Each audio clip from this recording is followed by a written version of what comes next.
When my great-grandfather passed away, I was just thinking about this morning. He passed away maybe 2001. He left my family in total probably close to about $500,000. My grandfather, his son, received about $200,000, and then the rest was kind of divided up against other family members. Each grandchild got one, and so he was really specific in his will about who got what. And so looking back, like at 31, at the time I was, much younger. Looking back at 31, I appreciate the specificness and how he left legacy behind. He had several businesses. He was an engineer. But then I thought about my grandfather, who just passed a few months ago, so his son. And he passed away in a trailer that he didn't even own.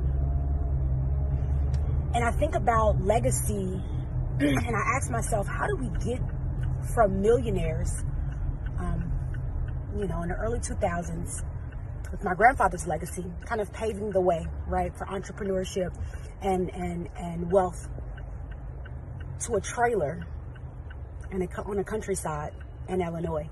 And so I think about legacy, but then I started to challenge my own thinking, and this is what I want to share with you guys today. I think about education.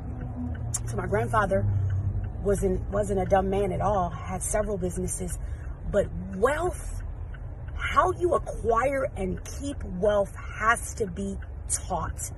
That is not something that is innately in you. You have to teach that.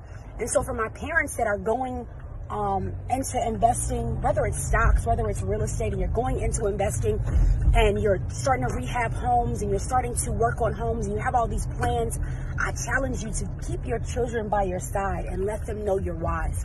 I challenge you to include them in money conversations and business conversations. And I challenge you to tell them when it's good and when it's bad, and your why you're doing it and how you're doing it and what you're trying, even if it fails. And so my grandfather was a very, I don't want to use the word secretive, my great-grandfather, excuse me, but a very peculiar man. He didn't teach my grandfather wealth building skills. He just gave him money when he passed. And I'm sure a lot before.